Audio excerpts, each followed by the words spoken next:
হ্যাঁ, welcome to Mandarmani.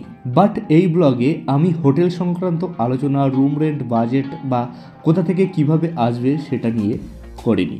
মন্দারমণিতে আসলে একটা গোটা দিন তোমরা কিভাবে এনজয় করতে পারো আর আমরা কিভাবে এনজয় করলাম সেটা নিয়েই এই ব্লগের মেন কন্টেন্ট। আর অন্য একটা বিশেষ কারণেও মন্দারমণিতে আসা, সেটাও রিভিল হবে এই ব্লগেই। সুতরাং শেষ পর্যন্ত ভিডিওটা দেখার অনুরোধ রইল সবার কাছে।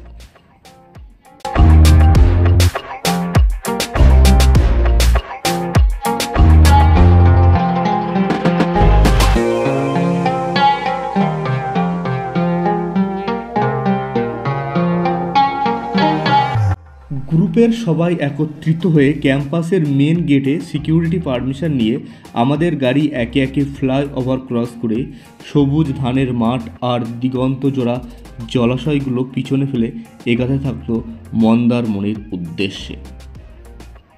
দীর্ঘ 2 ঘন্টা গাড়ি চালানোর পর আমরা এসে পৌঁছালাম এগরা নামক একটা জায়গায়। সেখানে একটু টি ব্রেক নিয়ে আবার ফাইনাল ল্যাপের জন্য যথারীতি প্রস্তুত হয়ে গেলাম একটা নতুন এনার্জির সাথে।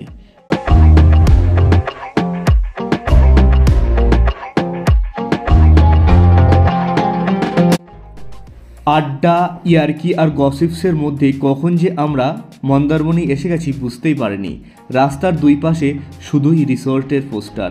এই পোস্টারে কনফিউজ না হয়ে আর হোটেলের রিসেপশানে বার্গেনিং করার থেকে আমার মতে মনে হয় বেটার অপশান হচ্ছে অনলাইনে হোটেল বা রিসর্ট বুক করে রাখা। আমরা বুক করে রেখেছিলাম দ্য প্রিন্স হোটেল, বাট এখানকার সুইমিং পুলটা আন্ডার কনস্ট্রাকশানে ছিল, তাই আমরা ডলফিন রিসর্টের সুইমিং পুলটার অ্যাক্সেস পেয়েছিলাম। সেটা ছিল আমাদের জন্য দুর্দান্ত একটা ব্যাপার।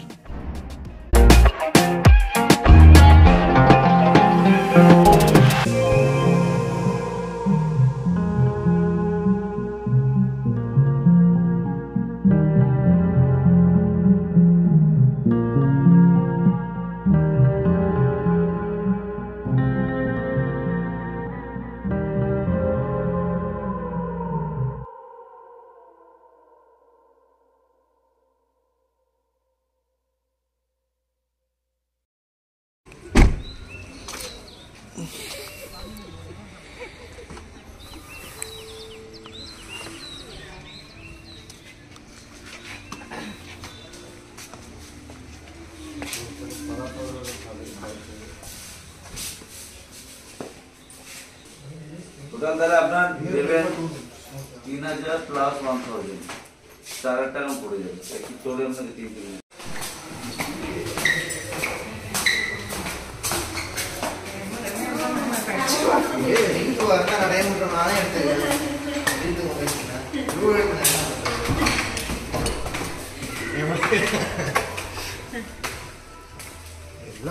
ஒரே மாதிரி தான் இருக்கு, அதே மாதிரி தான் இருக்கு. எவ்வளோ பெருசாக இருக்குது? ফ্রি শেয়ারিং কোথায়? তুমি তিনটে গ্রেড কোথায়? হ্যাঁ বাজেট ये फ्री शेयरिंग है।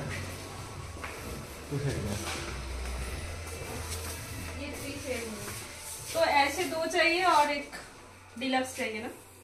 ঠিকমতো রুম দেখে নিয়ে আমরা মেনু কার্ড নিয়ে ব্যস্ত হয়ে গেলাম, কারণ এখন লাঞ্চ করতেই হবে, না হলে সবার কাহিল অবস্থা। তারপর হবে fun with full energy and excitement. Yes, yes, yes, yeah. Ladies are come. Let's go for party. Hi everyone.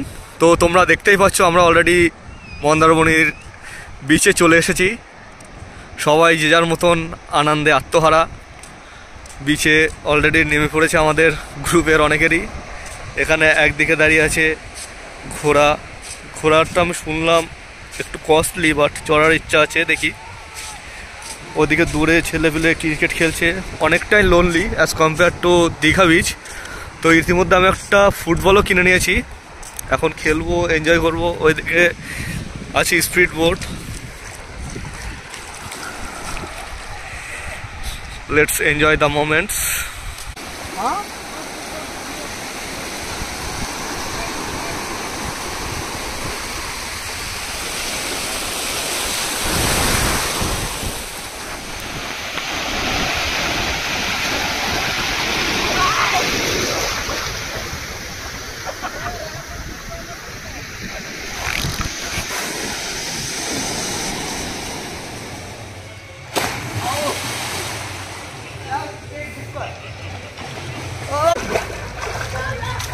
lots of fun and enjoyment we are doing here. Are you enjoying?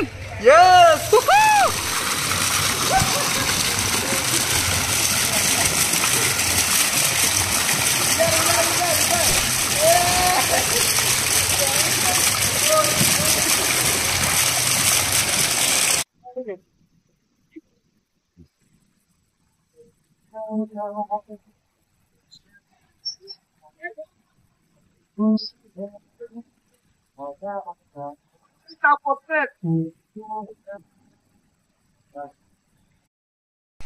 মন্দারমণিতে এসে দীর্ঘক্ষণ সমুদ্র স্নান করার পরে অনেকক্ষণ ধরে swimming পুলে আমরা এনজয় করলাম। অপূর্ব এক্সপিরিয়েন্স হয়েছে। আর এখন আমরা যাচ্ছি একটা রিসেপশন অ্যাটেন্ড করতে, আমাদের সিনিয়র দাদার রিসেপশন। আর বিয়েটাও হচ্ছে আমাদের একজন দিদির সাথে।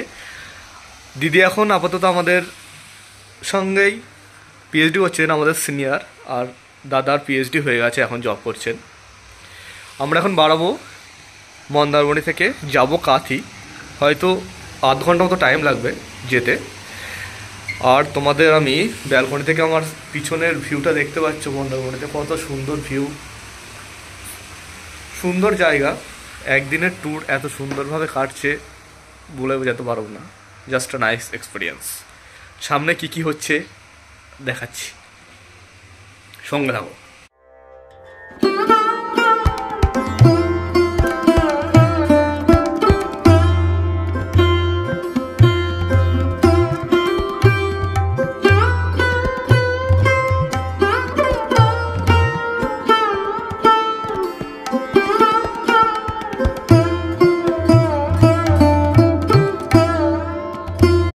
বিয়েবাড়ির আত্মীয়তা নিয়ে আলাদা করে কিছু বলার নেই, যেহেতু বরপক্ষ আর কনেপক্ষ দুজনেই আমাদের নিজেদের মানুষ। তবে দাদারা যে খাবার অ্যারেঞ্জমেন্ট করেছিল সেটা জাস্ট এক্সেলেন্ট, ফাটাফাটি। শুরুটা হয়েছিল বাসন্তী পোলাও আর পনির কারি দিয়ে, সাথে ছিল ফ্রেশ পমফ্রেট আর মাটন কষা। বাকি আইটেমগুলো নিশ্চয়ই বলার প্রয়োজন হবে না। তারপর দাদা দিদির সাথে কিছুটা কোয়ালিটি টাইম স্পেন্ড করে আমরা চলে আসলাম আবার মন্দারমণি।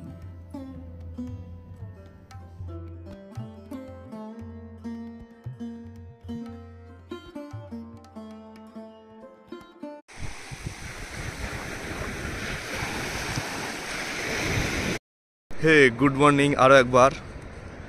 এখন বাজে অ্যারাউন্ড 6 AM সকালবেলা। আমি চলে এসেছি মন্দারমণি বিচে। আর এখানকার যে সকালের ভিউ কেমন হয় সেটা আমি তুলে ধরার চেষ্টা করেছি।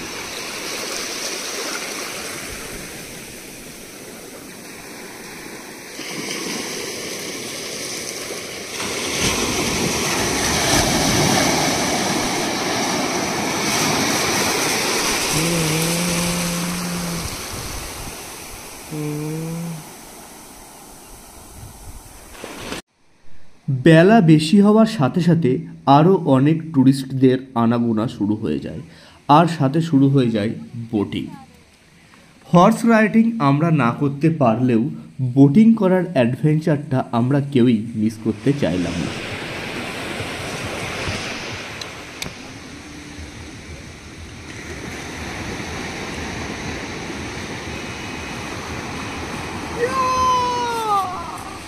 আমরা এখন যাচ্ছি বোটিং করতে, সবাই মিলে 4 জন। বোটিংয়ের মজা ফার্স্ট টাইম নিচ্ছি।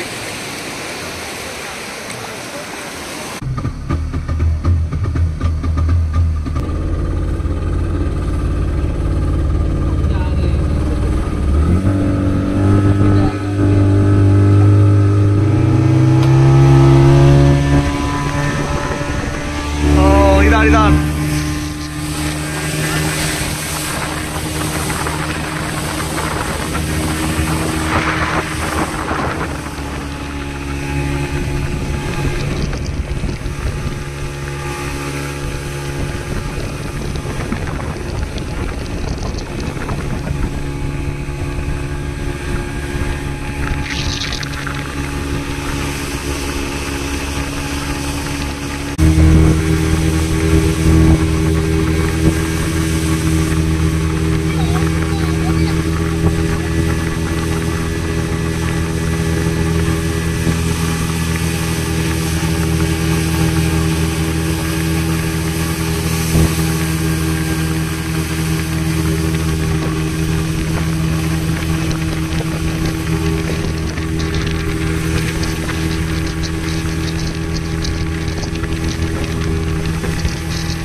মন্দারমণি ব্লগটি এখানেই শেষ করছি, দেখা হচ্ছে অন্য কোনো ব্লগে। আর শেষে আমি ধন্যবাদ জানাই আমাদের ট্যুরের সমস্ত সদস্যদের জন্য, তাদের জন্যই ব্লগটি আর ট্যুরটি পসিবল হয়েছে। অনেক অনেক অভিনন্দন রইল অভিজিৎ দা আর রৌমিতাদির জন্য।